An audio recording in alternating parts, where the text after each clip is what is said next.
Hey, this is Matt. Once again, welcome back to the videos. The paid request this time for Jonathan. Thank you so much for that. And for those interested in requesting any type of videos, feel free to send it either directly to my PayPal or join my Patreon. Both links are down below in the info box. And this is for the 2015 film The Perfect Guy. Now, it's one of those trashy stalker movies that I don't know. It's one of those things that there's stuff I like about it, but I don't think it's that good of a movie either. It stars Sanaa Lathan, who I remember she was the lead in AVP, the first Alien vs. Predator movie. Michael Ealy, I see him in quite a bit of stuff. I do like him as an actor. Morris Chestnut, who I remember from Undersea 2, and he was in, what was the other Steven Seagal film? Half Past Dead. So Sanaa Lathan, Morris Chestnut, they're a couple. She wants get married, have kids. He doesn't. And he even goes, I want to propose when I'm ready. And she's like, I don't want to wait anymore. So they split up. She's upset. So she goes to a bar at one point. She meets Michael Ealy's character, who comes on pretty strong. It's like, hey, there'd be 3 reasons why, blah, blah, blah. I forget what the question was. And then, like, she kind of rebuffs him, and he's like, wait a minute. I said wait! Right there is a warning flag. If you have some stranger fucking telling you to wait in such a hostile matter of fact, here's a fucking right in your face. There you go. Splash right on your face. There's your matter of factness. But when you talk to that way in that manner, yeah, here's a reason, because you're an asshole. There's all 3 of your reasons. But she warms up to him, and he helps her, and the night goes well. They kiss, and they start going out, and they go out for a second time to a club, and they have sex in the bathroom of a club. Makes me wonder just how easy Sanaa Lathan's character is. Your second day, you're fucking in a club, in the bathroom of a club? Gotta go find her. I gotta go find her if she's that easy. She invites Ealy to her parents' place. You got Charles Dutton, which I thought a lot more would be in there involving Charles Dutton, because he's such a good actor. But he's pretty much in there long enough to be impressed by Michael Ealy, who gives him some sports tickets. But then you never really hear from them again. For some reason, I thought they'd be in it more, whether Michael Ealy would be threatening her through her parents, or would try to fuck with her parents, or Charles Dutton going to protect his baby girl. No, that never comes into play. That's why I thought it was weird that we bring these parents up, but they don't really do anything with them again. I'm like, okay, that's strange. They're like completely out of the picture. So things in the relationship start to go downhill when Michael Ealy and her stop to get gas, and the guy is just stopping by going, hey, I really like that car. This is the car I want to get. What kind of car is it? And for some reason, Michael Ealy just beats the shit out of him. Now, they mentioned that his character has bipolar, which I don't know how people with bipolar would think of this movie, because they almost act as if that's the reason he's crazy, is because he has bipolar disorder. But I guess that's supposed to explain his completely shifty moods. But the guy didn't even do anything to even make that, to piss Michael Ealy off in any extent. I mention that because even Michael Ealy's character is supposed to be a bit smarter of a character, but no, we need to have a moment where he goes crazy, so it goes from 0 to 100 just like that. And he's talking to her and going, this is a relationship, and slams his hand down. And now he's total psycho. No subtlety, No trying to hide it. Total stalker. And she gets his restraining order against him, but he's able to break into her place and drink from her glass and puts cameras in there around the room. She gets back with Morris Chestnut. Morris threatens Michael Ealy. Morris Chestnut, I do like as an actor. He's not given much to do. He really is. I think for a guy who's a good actor like that, the script kind of let him down. I don't mind Michael Ealy. Like I said, I do like him as an actor. I think he does what he can. I mean, he's not a physically intimidating guy. So I wouldn't say I was creeped out, threatened by him. I do think he did the best he could with this script. Sanaa Lathan, she's okay. She's alright. I've seen much worse, believe me. I've seen much worse. My favorite character was the cop, played by Holt McElroy. I've seen him in quite a few stuff. He was easily my favorite character.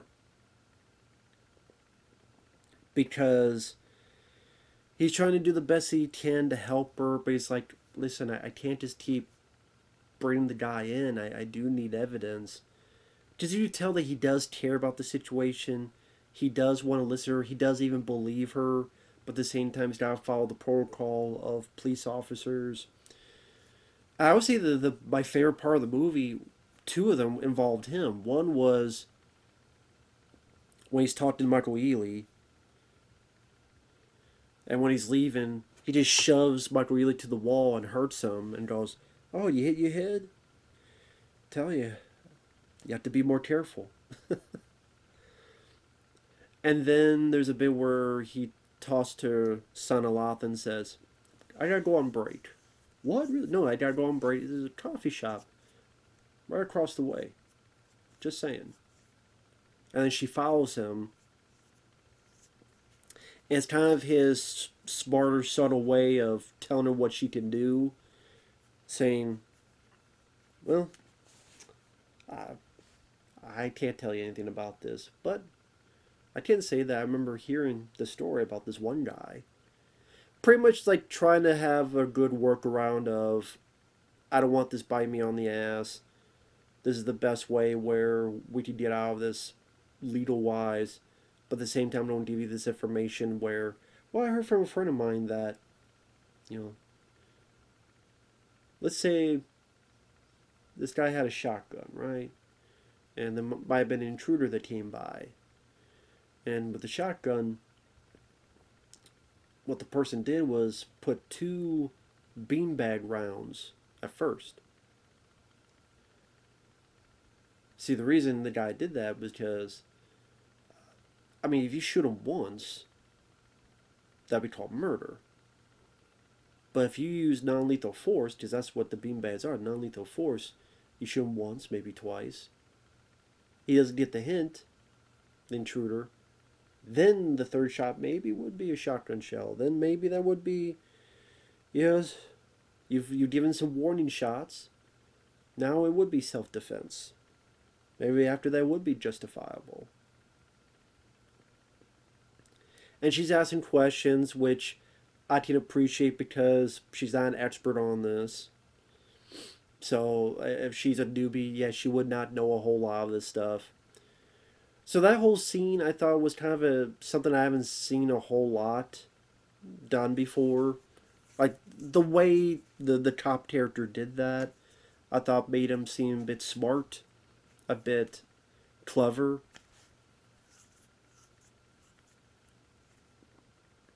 So I do appreciate that.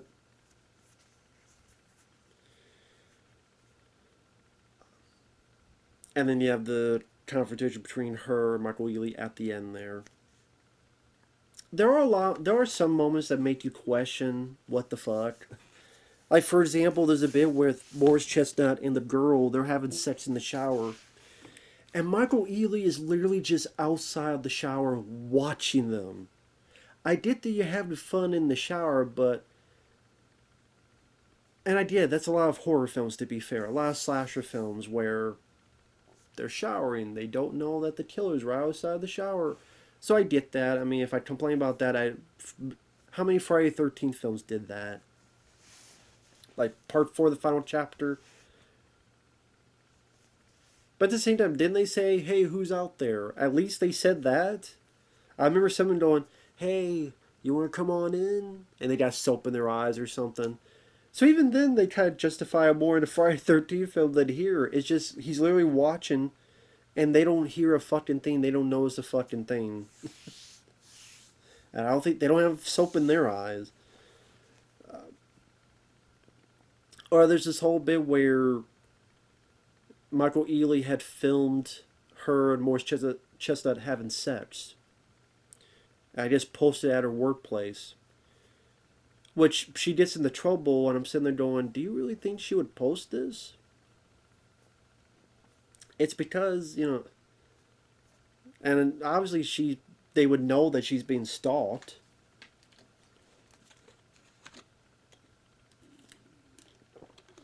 But it's one of those things that, okay, you need evidence. Isn't this evidence? I mean, wouldn't you be able to go, okay, well, how did he record this? Like, there's never a moment that she goes to her home and checks the area to find the cameras, and then the police inspect the cameras. It's like, what the hell was that film from? Because in another movie, you think, okay, she's looked at the film, she's looked at the angle, she looks up, she sees the metal detector, whatever the case the camera's in, finds it, here's the evidence, call the cops, they dust it for prints. None of that ever happens. Why? I don't fucking know.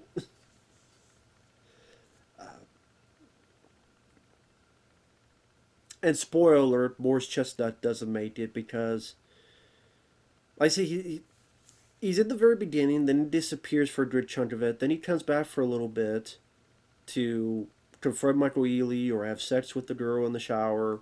He's driving home, his car's fucked up, it crashes, Michael Ealy's there, covers his mouth until the guy dies, and then go from there with the other stuff I mentioned with the cop and her telling her about this friend I heard of.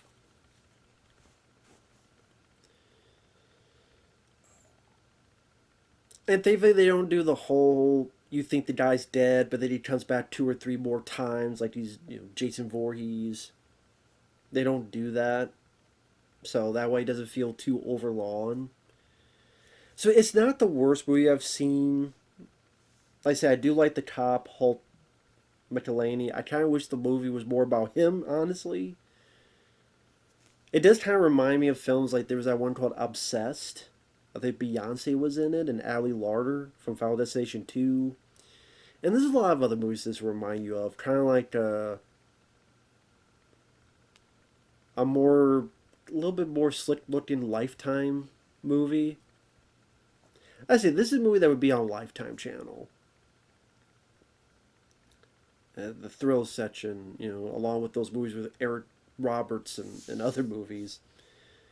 So there's a bit of trashy fun to be had with that. It is one of those, if you watch the trailer, you've seen the entire movie. So I wouldn't say I was a big fan of it, but it wasn't the worst movie ever either. I guess if you're into those type of movies, your Fatal Attractions and all that stuff, you need to see all those type of movies. Sure, maybe there'd be a few questions running through your head. But yeah, like why is Charles Dunn brought up and her parents brought up, but then they're never featured later on in the film? How did they not notice this guy fucking right outside of the shower? Why? Okay, we know there's evidence. Like here's video footage of you guys having sex. Why don't you look through your house to see where the cameras are? It is what it is. So take that for what you will.